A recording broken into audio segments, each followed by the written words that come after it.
What if I told you that the phrase good vibes only is secretly destroying your potential for real happiness and success? I know that sounds crazy because we've been told our whole lives to stay positive and think happy thoughts.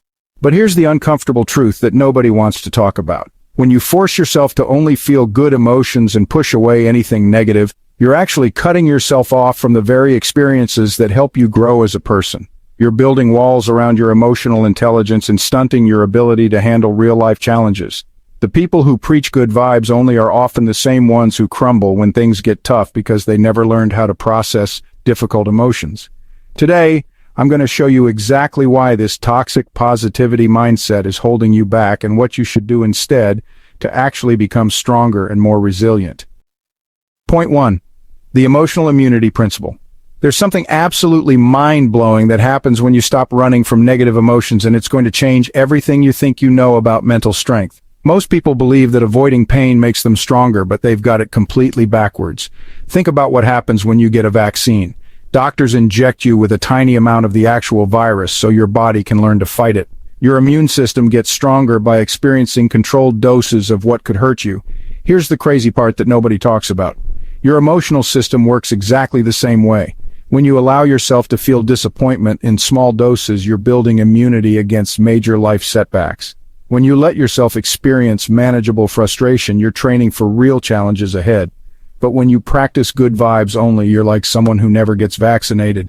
The first real crisis hits and you have zero emotional immunity to handle it. This is point number 1 out of 8, and it's called the emotional immunity principle. Start viewing your negative emotions as training sessions, not enemies.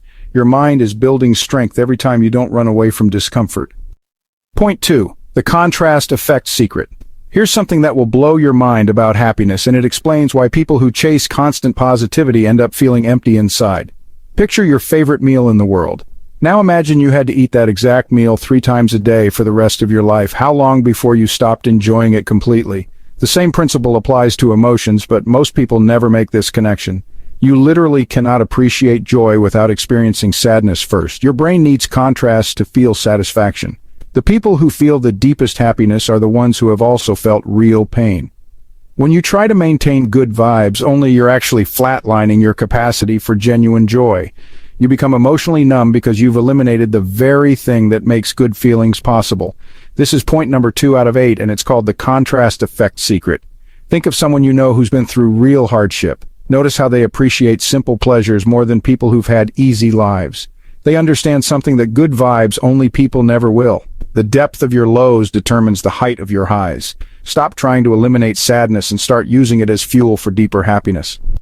So what if I told you that your worst emotions are actually your most valuable advisors, and honestly you've been firing them every time they try to help you? Every single negative emotion you feel is carrying a message that could totally change your life, but most people just throw away this information because it doesn't feel good. Your anger isn't just some random rage, it's actually telling you exactly where your boundaries are being crossed and what you need to protect. Your anxiety isn't just worry, it's your internal security system warning you about real threats that deserve your attention. And your sadness, well, it's not just pain, it's highlighting what you truly value most in this world. When you practice good vibes only, you're basically putting duct tape over your emotional GPS system. You're kind of wandering through life blind to the most important feedback you'll ever receive. This is point number 3 out of 8, and it's called the emotional data mining method. So, start treating negative emotions like text messages from your wisest self. Don't delete them immediately. Read them first. Ask what they're trying to tell you. Your emotions are trying to guide you toward better decisions, but you have to stop running away long enough to actually hear what they're saying. There's a pretty dangerous myth out there that if you just ignore negative emotions long enough, they'll disappear. And I'm about to show you why this belief destroys people's lives. Emotions don't just vanish when you suppress them. They're honestly like water building pressure behind a dam.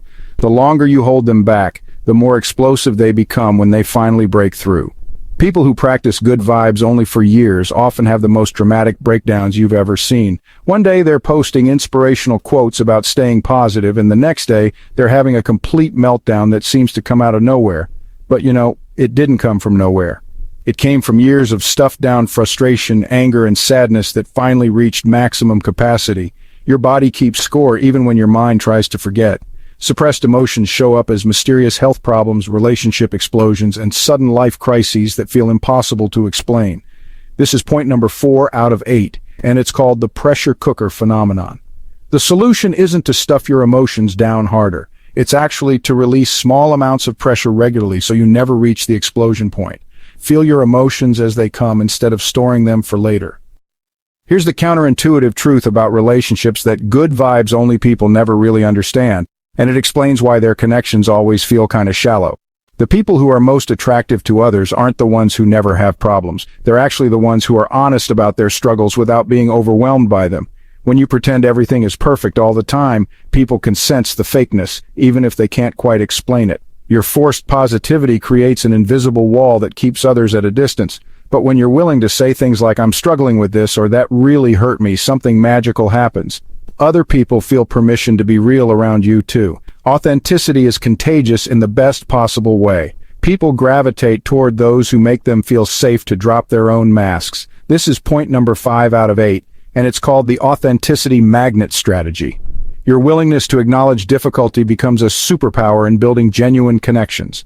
So, stop trying to be the person who has it all figured out. Start being the person others can trust with their real selves. The relationships you build on authenticity will be deeper and more satisfying than anything you can create with fake positivity. There's a cruel irony about positive thinking that keeps millions of people stuck in situations they hate, and I'm about to show you exactly how this trap works. When you convince yourself that everything is fine, you remove your motivation to change anything. Positive thinking without action is just elaborate procrastination. Your brain needs to register that something is genuinely wrong before it will mobilize resources to fix the problem. This is why people who acknowledge their dissatisfaction are more likely to take concrete steps toward improvement. The discomfort of negative emotions is nature's alarm system telling you to pay attention and make changes. When you silence that alarm with good vibes, only thinking, you're essentially choosing to stay stuck. You're trading temporary comfort for long-term stagnation. The people who transform their lives fastest are the ones who get honest about what isn't working. This is point number 6 out of 8, and it's called the problem-solving paralysis fix. Your negative emotions aren't obstacles to success. They're the fuel that drives you toward better circumstances. Stop numbing yourself with fake positivity and start using your dissatisfaction as rocket fuel for real change. The problems you're willing to acknowledge are the problems you can actually solve. Point 7. The emotional range expansion technique. Most people have the emotional vocabulary of a 5-year-old, and it's destroying their ability to navigate life effectively, but there's a simple daily practice that can change everything. You probably use the same 3 words to describe how you feel: good, bad, or fine. But there are hundreds of emotional states that you experience without ever naming them. When you can't name what you're feeling, you can't understand it or work with it effectively. It's like trying to cook without knowing the names of any ingredients. This is why emotional intelligence starts with emotional vocabulary. The more precisely you can identify your feelings, the more control you have over your responses. Here's a practice that will revolutionize your emotional awareness in just 10 minutes a day. This is point number 7 out of 8, and it's called the emotional range expansion technique. Set aside 10 minutes daily for what I call emotional honesty time. Write down or speak aloud exactly how you're feeling using specific words. Instead of saying "I feel bad," try "I feel disappointed, frustrated, and overwhelmed." Don't try to fix or change the emotions. Just practice naming them accurately. This builds your emotional tolerance and gives you tools to navigate complexity with confidence. Point 8. The strategic negativity framework. Here's the final piece of the puzzle that separates people who use negative emotions wisely from those who get destroyed by them, and mastering this will change your entire relationship with difficult feelings. Not all negative emotions are created equal. Some are trying to help you grow, while others are just mental quicksand that pulls you deeper into problems. Learning to tell the difference is the ultimate life skill that no one teaches you. Productive negative emotions point toward specific actions you can take. Feeling frustrated about a skill gap motivates you to practice and improve. Feeling disappointed about a relationship encourages you to have important conversations. These emotions hurt, but they're pushing you toward solutions. Unproductive negative emotions trap you in mental loops without offering any path forward. Ruminating about things you can't control or dwelling on past mistakes that can't be changed. These emotions drain your energy without creating any positive movement. This is point number 8 out of 8, and it's called the strategic negativity framework. When you feel something negative, ask yourself one simple question. Is this emotion showing me something I can change, or is it just making me suffer without purpose? Use productive negativity as fuel for action. Redirect unproductive negativity toward things you can actually influence. The people who achieve the most growth and genuine happiness aren't the ones who avoid all negative experiences. They're the ones who have learned to dance with the full spectrum of human emotion. Your negative emotions aren't your enemies. They're your teachers, your protectors, and your guides toward a better life. Stop trying to be perfect and start being real. The world doesn't need another person pretending everything is fine. It needs someone brave enough to feel deeply and grow authentically. That person is you.